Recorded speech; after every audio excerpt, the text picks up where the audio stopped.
All right, hey all, we have another unboxing from Hender Scheme.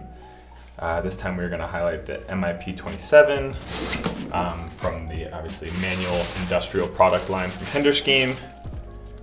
This episode we've got an homage to ASICS. Let me get this box out of the way.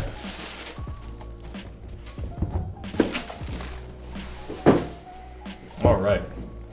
So, as I've said many times prior, Hender Scheme, in my opinion, is going to be like the pinnacle, the absolute top in terms of shoemaking and just overall craftsmanship in terms of footwear. Absolutely stellar. So, I think what I'll do is I'll go from like the sole up on this one. So, starting out, pretty standard for Hender Scheme. Going to have a leather sole with a rubber heel. This is nice, obviously.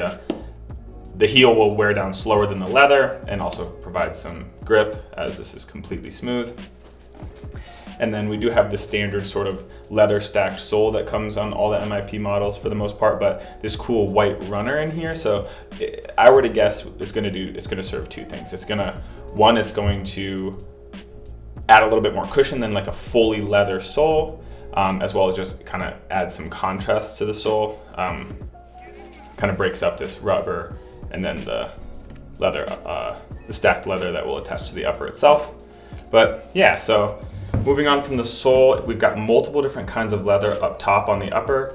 Along this heel tab, there's sort of like a rough out, sort of textured, not necessarily waxy, but it definitely has like a texture to it.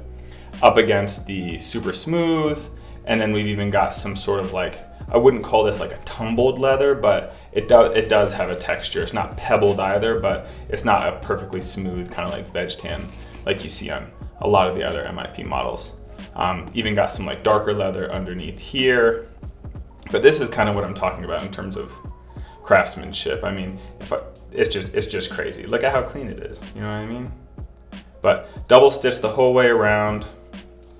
Even has this cool stitching up here, kind of adhering the front of the sole to the front of the upper. I feel like we've all had a pair of like Air Maxes in the past that you kind of wore a bunch and then this peels off and it kind of just like messes up the whole look of the shoe. So cool there. The inside, per usual, is very, very, very supple and soft. Have plenty of padding here around the ankle, and I do believe they use horse leather on the inside. So little to no break-in in terms of like the interior of the shoe, you know. It might feel a little stiff because we got a leather sole, but should break in nicely and should not be too painful, to be honest. Just, you can kind of see here, a lot of padding, the cool kind of split down the center tongue, and you can kind of overlap it to adjust for the amount of volume you need in the shoe. Like all other MIP models, we've got leather laces with white laces as replacements in the box. And yeah, I mean, it's just hot. It's just cool to see all of these different kinds of leathers being expertly reproduced from like a running shoe that is going to traditionally be made with a lot more malleable materials.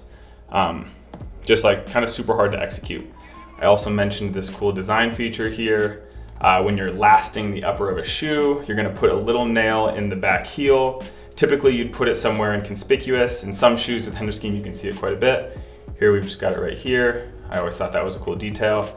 And I also like to point out the nails on the bottom, so signifying size 6.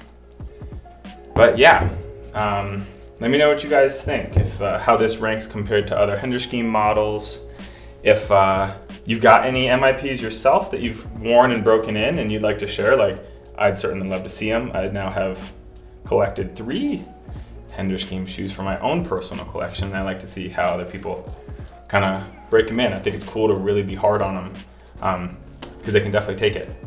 I know from experience. But yeah, that is the MIP-27.